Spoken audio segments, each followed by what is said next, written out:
Hi, this is Billie Beene here with a U.S. News Flash Update. Today's date, May 19, 2024, time about 10 a.m. in Texas.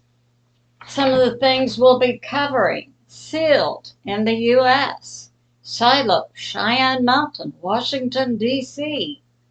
Doomsday planes are up, and Russia is off of the coast of the U.S., California, and Hawaii doing test firing, and the U.S. military has responded. Some of my sources are God in the Bible, Patriot Subscriber, Steve Quayle, Doug Heckman, Hal Turner, Greg Hunter, Best and Taylor. So let's get started. Okay, we had this happen Thursday afternoon, May 16. In the afternoon, we had a lockdown in the U.S. We had doomsday planes up, not only over the U.S., but over Russia, over Europe, over Asia. That was in the afternoon.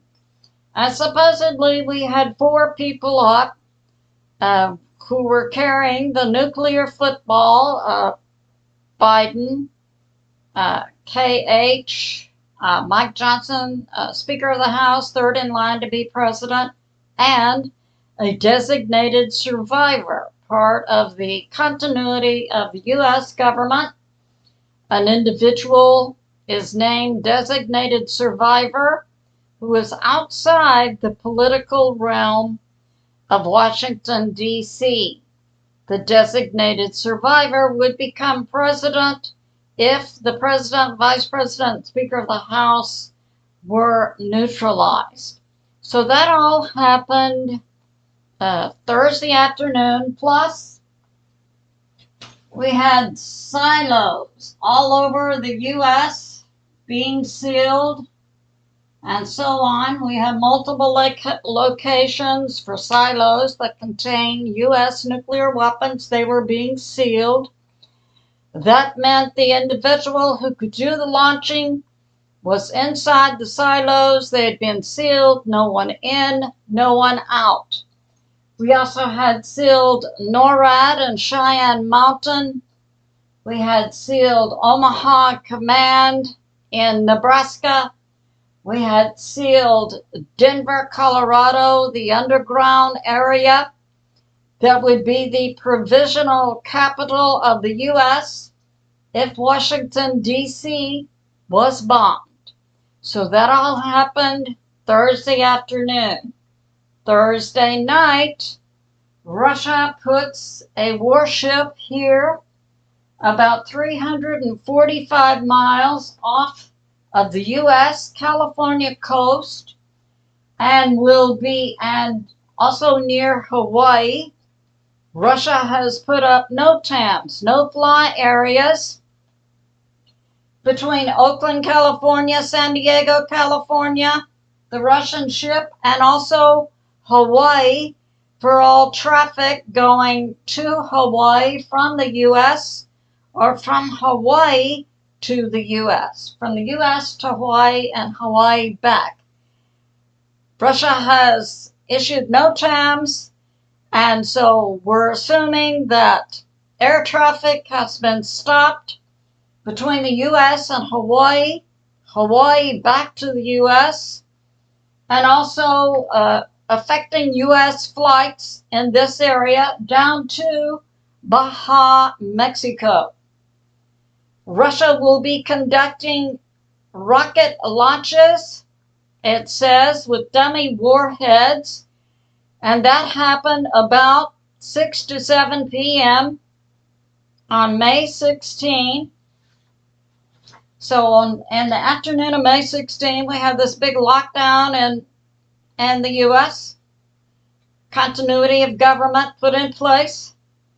And then a few hours later, we have Russia giving these NOTAMs. Russia also has a second ship where it's practicing rocket launches and has issued a NOTAM.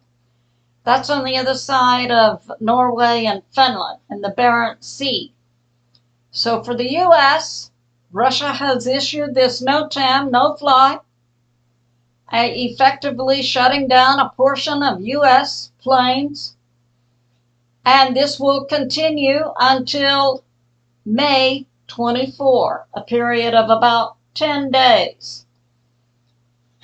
Now we have this. We have, and also, so that happened May 16. On May 17, the U.S. military came out and formally advised the Russian government that the Department of Defense, U.S. military, would not recognize the NOTAMs and would put planes in the air and would fire on the Russian ship if any one of those rocket launches appeared to turn toward CONUS, the continental U.S., or toward the U.S. state of Hawaii. And we had the lockdown, the doomsday planes in the air. And so that's going on. We have this. Also strategic submarines for both Russia and the U.S. appear to be on the move. And this happened the 16th on Thursday, Friday, Saturday. We have NATO ready to go into Ukraine with 90,000 troops along the border of Ukraine, situated in Estonia, Latvia, Lithuania, Poland, Hungary, Slovakia. Slovakia, NATO put forth that assassination attempt on the Prime Minister, Fico, because he said he would not allow NATO troops to go through Slovakia. Well, we'll see how that works out. And Romania. So currently, NATO has, along the border of Ukraine, 90,000 NATO troops are ready to go in. They have something like 20, 30, or 40 F-16s coming from the U.S. and multiple countries also ready to go into Ukraine. And we recall the statement by the Russian government that if NATO puts NATO troops in Ukraine, or NATO puts F-16s in Ukraine, that the Russian government will fire upon certain locations and use tactical nukes. That would be Washington, D.C., Paris, France, London, England, Berlin, Germany, Brussels. And so that is still standing. So we need to be in prayer for prep and pray and be in prayer for world peace. This concludes my flash. I love you and I'll see you soon.